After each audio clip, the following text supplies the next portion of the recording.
আজ 10ই মহরম 1448 হিজরি। ইসলামী ইতিহাসের অন্যতম তাৎপর্য শোকাবহ একটি দিন। 61 হিজরি অর্থাৎ 680 খ্রিস্টাব্দের এই দিনে ইরাকের অদূরে কারবালার প্রান্তরে হুমাইয়া খলিফা ইয়াজিদের বিশাল সৈন্যবাহিনীর কাছে মানবতার মহান মুক্তির দূত, সর্বকালের শ্রেষ্ঠ মহামানব নবী করিম হযরত মুহাম্মদ সাল্লাল্লাহু আলাইহি সাল্লামের প্রিয় দ্রোহিত হযরত ইমাম হোসেন রাদিয়াল্লাহু তাআলা আনহু ও তার সহযোদ্ধারা শাহাদাত বরণ করেছিলেন। সেদিন কারবালার প্রান্তরে তাদের আত্মত্যাগ, অন্যায় ও স্বৈরা শাসকের বিরুদ্ধে চিরন্তন লড়াইয়ের প্রতীক হয়ে আছেন। শুধু তাই নয়, আজকের এই 10ই মহরম আসমান, জমিন, সাগর, মহাসাগর, পাহাড়, পর্বত সবকিছুই মহান আল্লাহ তাআলা সৃষ্টি করেছিলেন। শুধু এখানেই শেষ নয়, আজকের দিনে হযরত আদম আলাইহিস সালাম এর সৃষ্টি করা হয়েছিল, তাকে পৃথিবীতে প্রেরণ করা হয়েছিল, তারপর তাকে পুনরায় জান্নাতে প্রবেশ করানো হয়েছিল।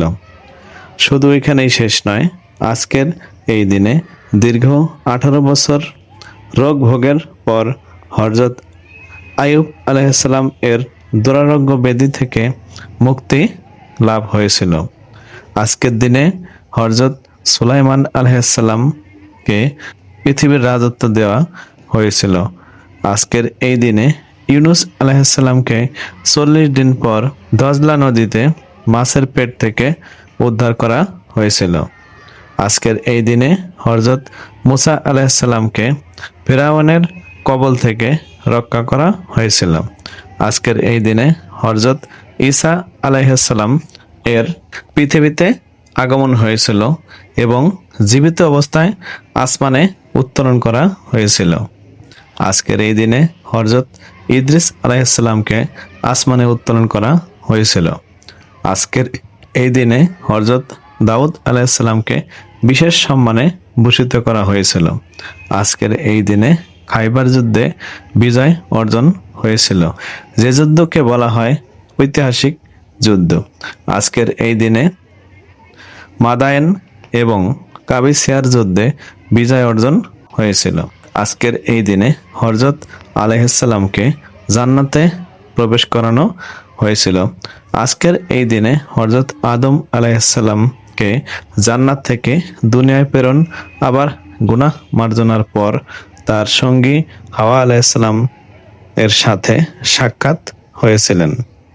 শুধু এটুকুই শেষ নয়, আজকের এই দিন বিশেষভাবে তাৎপর্যপূর্ণ। এই কারণে হযরত নূহ আলাইহিস সালাম তুফান এবং প্লাবন থেকে পরিত্রাণ প্রদান করা হয়েছিল। হযরত সুলাইমান আলাইহিস সালামকে হারানো বাদশাহী ফেরত দেওয়া হয়েছিল। হযরত ইয়াকুব আলাইহিস সালামের হারানো পুত্র হযরত ইউসুফ আলাইহিস সালামের সাথে সাক্ষাৎ লাভ হয়েছিল। আজকের এই দিনে নবী করিম হযরত মুহাম্মদ সাল্লাল্লাহু আলাইহি সাল্লাম মক্কা শরীফ থেকে হিজরত করে মদিনা শরীফে আগমন করেছিলেন।